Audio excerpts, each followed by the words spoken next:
Hi friends, welcome back to our study classes. तो कैसे हैं आप सभी? उम्मीद करते हैं एकदम मजे में हैं, बढ़िया तरीके से अपनी प्रिपरेशन कर रहे हैं और बिल्कुल सेफ घर पे बैठकर पढ़ाई कर रहे हैं।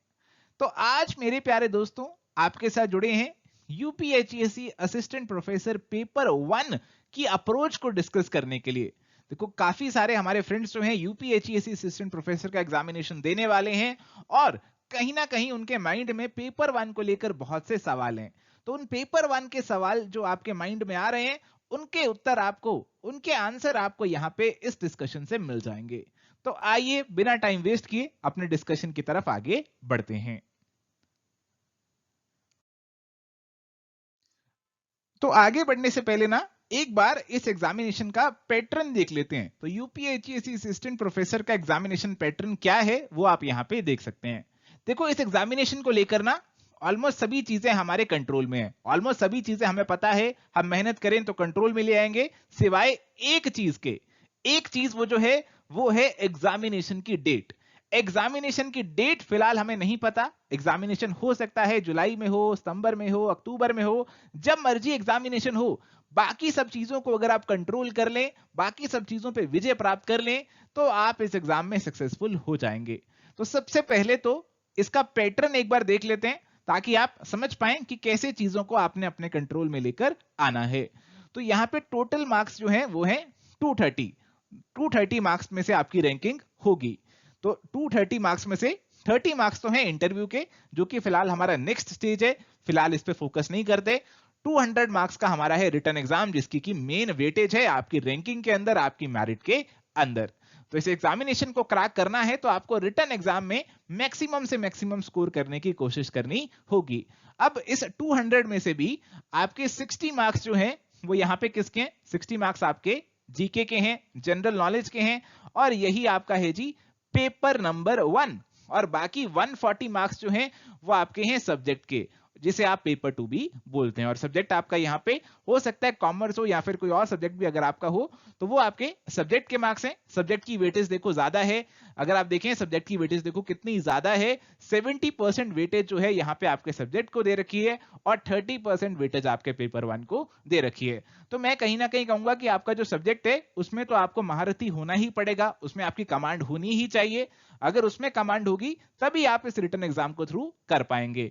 और हाँ, अगर आपका सब्जेक्ट स्ट्रांग हो चुका है, आपकी कमांड बन चुकी है, तो पेपर 1 में भी आपको कोशिश करनी है, चाहे टॉप ना करें बट एक आप कंफर्टेबल स्कोर यहां पे अटेन कर लें। कम से कम 50% मार्क्स तो आप इसमें कम से कम लेकर आए। तो एक कंफर्टेबल स्कोर आपके लिए होना चाहिए कि आपका पेपर 2 बढ़िया हो जाए, पेपर 1 में कुछ एवरेज मार्क्स आ जाए, ताकि आप अगले लेवल पे पहुंच जाएं।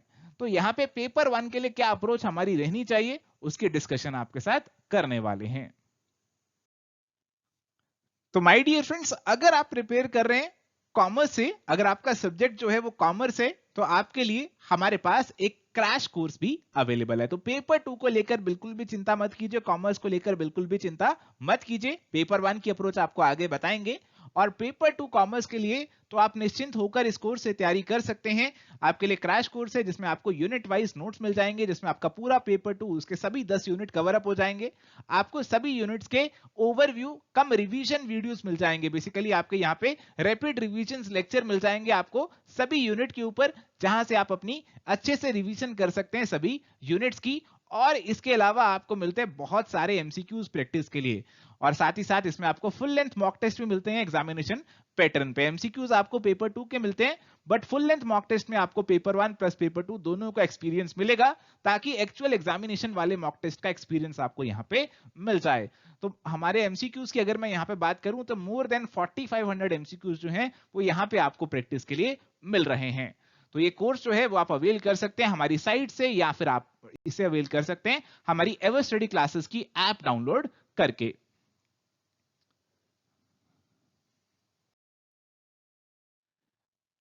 तो आइए जी लौट आते हैं मुद्दे की बात पे।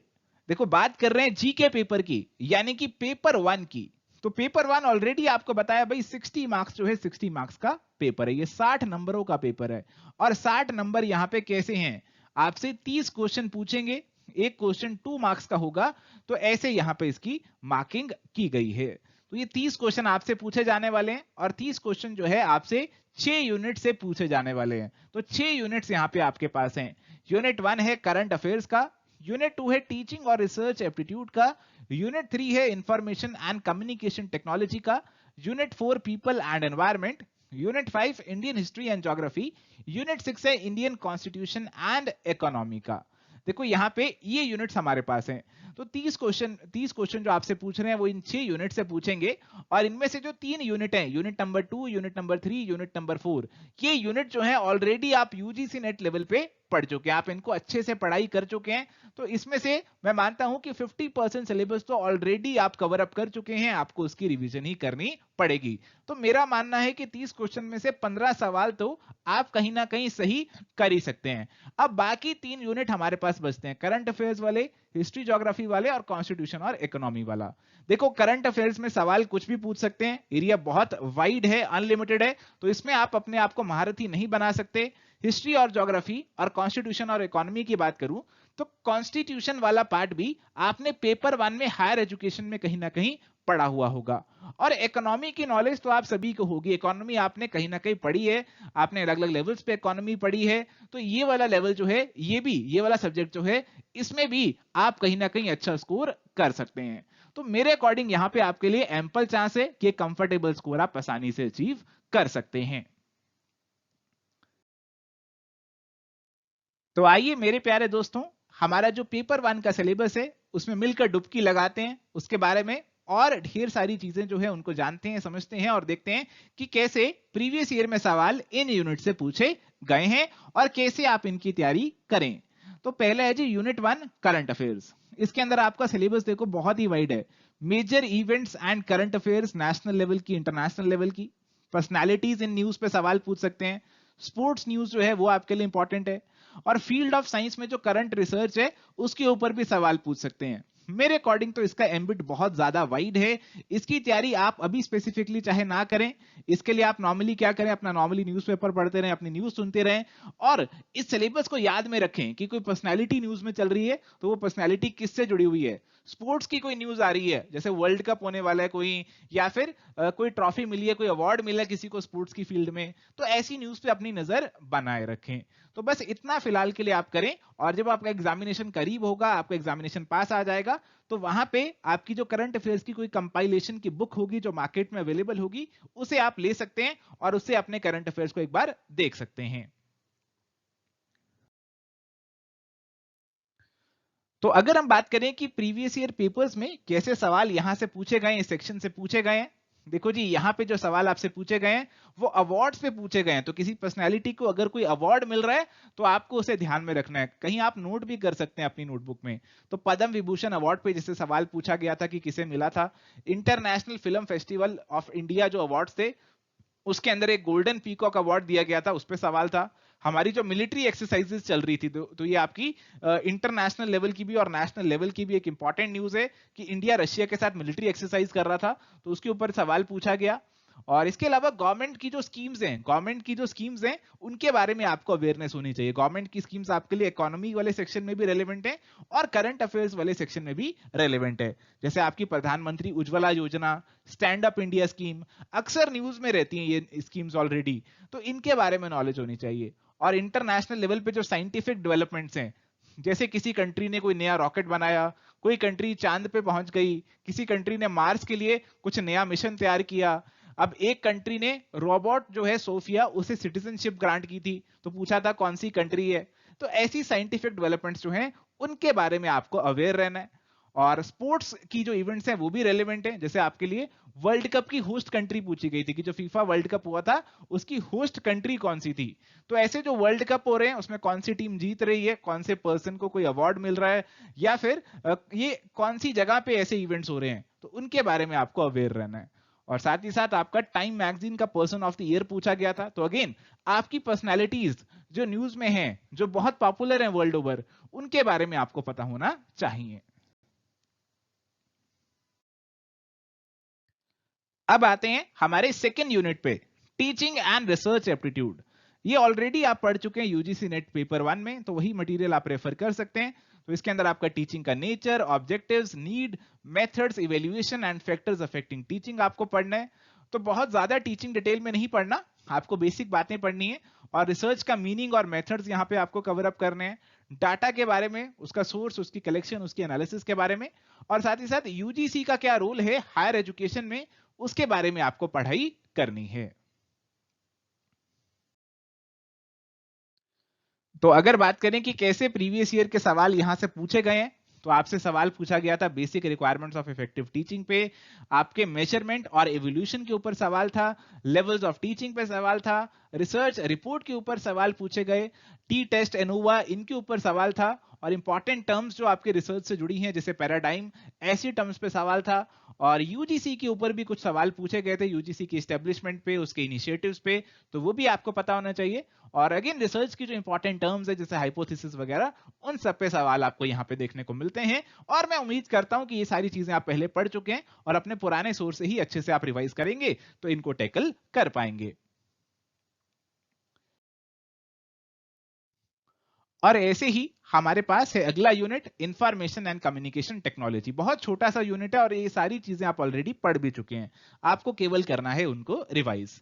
तो आईसीटी का meaning, advantage, disadvantages, basics of internet and emailing, general abbreviations and terminology जो है वो आप यहाँ पे आपको पढ़नी है। तो इसके लिए अगेन आप यूजीसी नेट पेपर 1 का मटेरियल रेफर कर सकते हैं।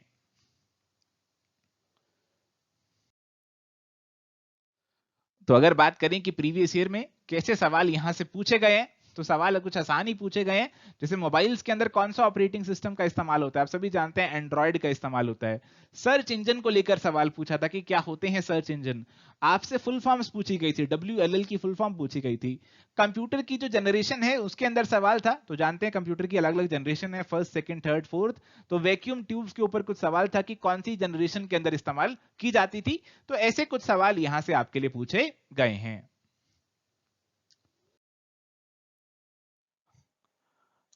इसके बाद है जी हमारा यूनिट नंबर 4 जो कि है people and environment. Again UGC net paper 1 वाला यूनिट आपका यहाँ पे भी आ गया। इसका सिलेबस हालांकि यूजीसी नेट से कम है। तो पीपल एंड एनवायरनमेंट इंटरेक्शन के बारे में, एनवायरनमेंट डिग्रेडेशन यानी कि पॉल्यूशन वगैरह के बारे में, national and international affairs for better environment, environmental control, ये सारी चीजें यहाँ पे हमारे सिलेबस में मेंशन्ड है। तो अगेन आप वही सोर्सेज रेफर करें, वही सारी पढ़ाई करें जो कि आपने पहले कर रखी है। तो यहां से अगर देखें कि कैसे सवाल एग्जाम में पूछे गए हैं, तो आपसे क्लाइमेट एक्शन प्लान के ऊपर सवाल पूछा था, हमारा national action plan on climate change, उसके बारे में आपको पता होना चाहिए। और इंटरनेशनल लेवल की जो एनवायरनमेंट से जुड़ी कॉन्फ्रेंसेज हैं, एग्रीमेंट्स हैं, क्योटो प्रोटोकॉल है, मॉन्ट्रियल प्रोटोकॉल है, आपकी रियो कॉन्फ्रेंस है, तो ये सारी कॉन्फ्रेंसेज के बारे में आपको पढ़ना है। और इसके अलावा कुछ आपको फैक्ट्स भी याद करने हैं, जैसे कौन सी स्टेट का सबसे ज्यादा एरिया फॉरेस्ट के अंदर है, कौन सी स्टेट सबसे ज्यादा विंड एनर्जी में कंट्रीब्यूट कर रही है। तो ये सारी चीजें आपको पढ़नी है। और साथ ही साथ आपके जो कुछ फेनोमेनन रेलिवेंट रहते हैं, न्यूज में भी रहते हैं, जैसे एल नीनो है, इसके बारे में भी आपको पता होना चाहिए। तो कुल मिला के अगर आप अपनी वही पुरानी वाली किताब से रिवीजन कर लेंगे ना, तो आप 90% इसे कवर अप कर पाएंगे। अब आते हैं कुछ नई चीजों पे। इंडियन हिस्ट्री और ज्योग्राफी। इंडियन हिस्ट्री और ज्योग्राफी का एक यूनिट है।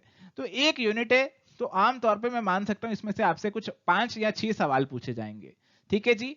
और इसके अंदर सिलेबस है हिस्ट्री का भी और ज्योग्राफी का भी। तो हिस्ट्री में से भी 2 या 3 सवाल एक्सपेक्टेड है और ज्योग्राफी से भी 2 या 3 सवाल यहाँ पे एक्सपेक्टेड हैं।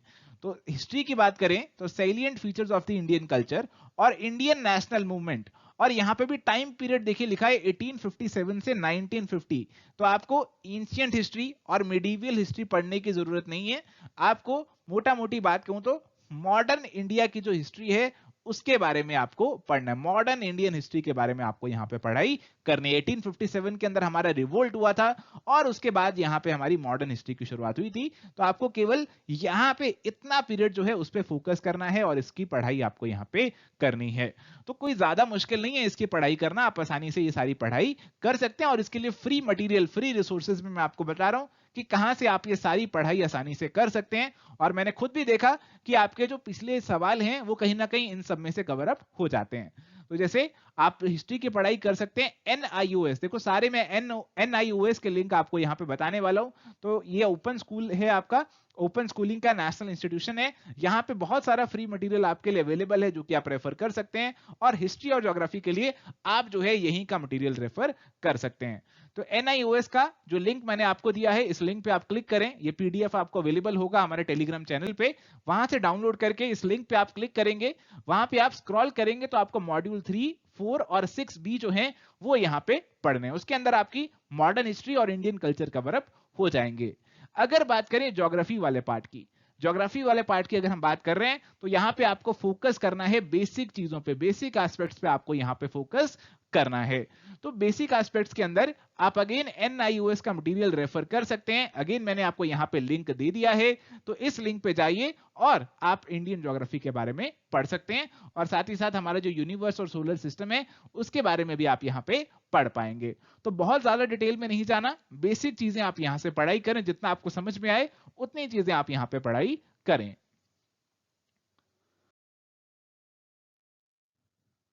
तो जैसे अगर बात करें कि कैसे सवाल इस यूनिट से पूछे गए थे, तो हिस्ट्री की अगर हम बात करें तो आपसे इंडियन फ्रीडम स्ट्रगल से जुड़ी हुई जो सोसाइटीज हैं, जो मूवमेंट्स हैं, उन पे सवाल थे। जैसे प्रार्थना समाज जो है कब शुरू हुआ, ऐसा सवाल पूछा गया। आगे पूछ सकते हैं किसने शुरू किया, तो ऐसे बहुत से समाज थे, एक ब्रह्मो समाज भी था। तो ऐसे सवाल आपके लिए इंपॉर्टेंट है। और इसके अलावा हमारी जो ब्रिटिश पॉलिसीज हैं, डॉक्ट्रिन ऑफ लैप्स जैसे एक हमारी पॉलिसी थी, तो उसके ऊपर भी सवाल आपसे पूछा गया कि भाई कौन से किंगडम को एक्वायर कर लिया गया डॉक्ट्रिन ऑफ लैप्स के अंदर। तो ये सारी चीजें आपको पढ़नी है। और इंपॉर्टेंट पर्सनालिटीज जो हमारी फ्रीडम स्ट्रगल से जुड़ी हुई हैं, जैसे स्वामी दयानंद सरस्वती और लाला हरदयाल। तो सवाल कुछ ऐसे थे कि गो बैक टू वेदास का नारा किसने दिया, गदर पार्टी की शुरुआत किसने करी। तो ये पर्सनालिटीज हैं। इसके अलावा और भी बहुत सारी पर्सनालिटीज हैं, लाला लाजपत राय, भगत सिंह, बहुत सी पर्सनालिटीज हैं। तो सारी पर्सनालिटीज के बारे में आपको उनकी बेसिक चीजें, इंपॉर्टेंट चीजें पता होनी चाहिए। और ज्योग्राफी की बात करें तो आपसे रिवर्स और उनकी ट्रिब्यूटरीज पे सवाल पूछे गए थे। आपसे सॉइल्स के ऊपर पूछा गया था, कोई डिटेल में सवाल नहीं था। रेगूर सॉइल किसे कहा जाता है ये पूछा गया था। इंडिया में टाइगर रिजर्व जो है कहां कहां है, ऐसा सवाल था। सीक्वेंस ऑफ प्लैनेट्स की, हमारे जो सन है, सन के आसपास प्लैनेट्स की क्या सीक्वेंस है, पहले कौन सा फिर कौन सा, क्या सीक्वेंस है अलग अलग प्लैनेट्स की, ये आपको पता होना चाहिए। तो अगेन कोई बहुत डीप नहीं पूछा जा रहा, सिंपली अगर आप एक बार अच्छे से पढ़ाई कर लेंगे तो आप कहीं ना कहीं इस पोर्शन को भी अटेम्प्ट कर पाएंगे।